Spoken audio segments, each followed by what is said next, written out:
Notary friends and cousins, let's talk payment options, shall we? Can we talk about the elderly community?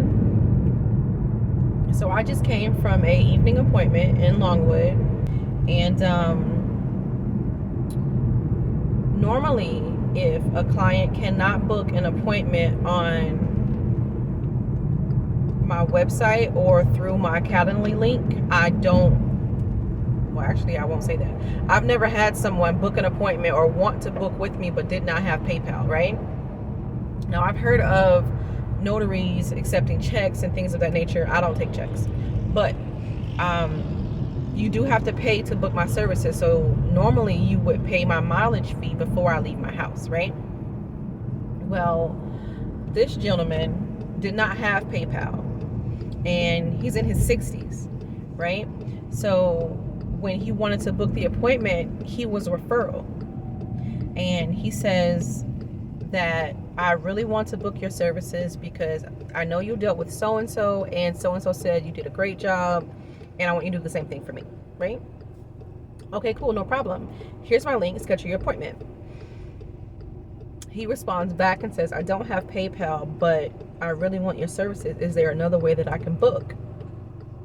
Normally, they would book through my link, right? Because you paid through that link. However, I went and updated the link and made sure that he could book without a payment. Just going on a whim here, right? First time. And not realizing he's an elderly gentleman, I was like, okay, so I adjusted the link for you. You don't have to make a payment, but please make sure you list how you will be paying the remainder of your balance, right? And he says, I have Zelle and I have Venmo, because that's what he uses to pay his rent, and that's what he uses to pay his kids. Not pay his kids, but send money to his kids. And so I called to confirm, I text to confirm, not realizing again that he's an elderly gentleman. So when I text, he hadn't responded yet. He was down for his evening nap. When I called, for some reason, he wasn't near his phone, whatever the case may be. So he finally calls me back at like 6:35. Mind you, he's like 15 minutes from me, so it's okay. And I get there, finish the appointment or whatever, and he says, thank you so much for being considerate of the options for payment, because I had to call 5 different people before I got to you because no one wanted to trust that I would pay when they got here. So all of that to say, you never know where your money is coming from. And mind you, this man had no problem paying.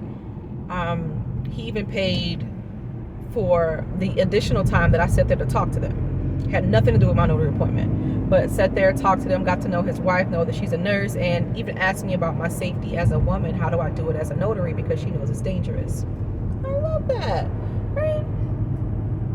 So I told her, we have ways of protecting ourselves, and that I send my address out of where I'm going to my partner, so that way I can make sure that someone knows where I am. So anyway, that was going off on something different, but we have to remember that there are elderly people out here and that they do need notaries. For instance, this guy just got out of the hospital. He could not move his leg. He just had knee surgery, so he can't go anywhere. So immediately after he'd gotten the referral, he went on and looked at my reviews and was like, well, they looked online and found me.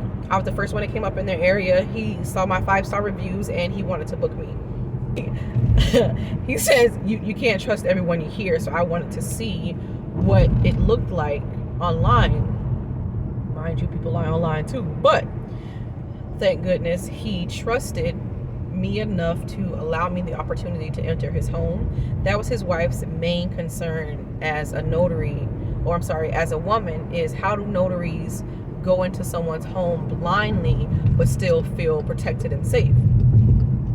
And I easily let her know, listen, we have ways of protecting ourselves. Some of us are carrying, okay?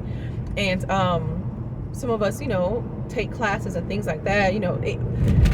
However you protect yourself, right? So let's make sure that we're doing that thing that we say we need to do to protect ourselves. And also be mindful of the people that you're servicing. Like this is our community that we're in. So in order to serve your community effectively, you need to, one, know your community.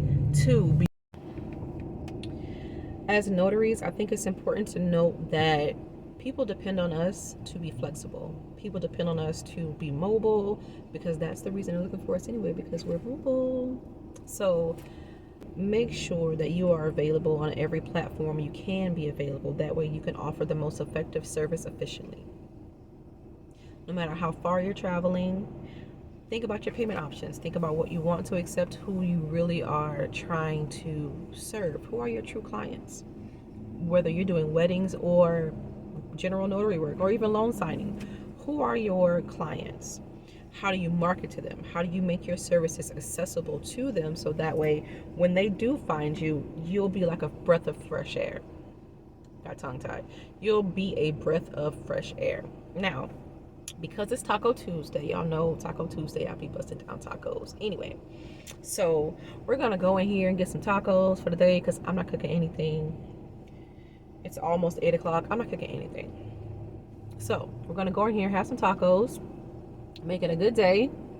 And just don't forget, we provide a service, so make sure that the service you provide gives all the opportunity it can give. Make sure it's giving all the feels when you out here, okay? Serve your clients the way you'd want somebody to serve you, because customer service matters everywhere you go. And I hate to say that, but it does. Whether you're on the phones or you're face to face or you're via text message, make sure you have the right tone when you're sending text messages. That matters too. I think a lot of us think because we're texting, it has to be quick. Some people don't understand shorthand, don't use acronyms when you're talking to old people. They have no idea. And again, back onto the topic of payment. All your payment options, make sure they cover a wide scope of people. Your community is broad, and you have more than just youngsters who have QR codes that they can scan. Listen, I tried to send this gentleman my PayPal via link, and he couldn't open it. Okay, so be aware, okay, of the type of people you're dealing with, so that way it ensures you represent your business for everyone, not just specifically created for those of the younger generation, because Generation X is still here. Okay, think about it. Have a good day.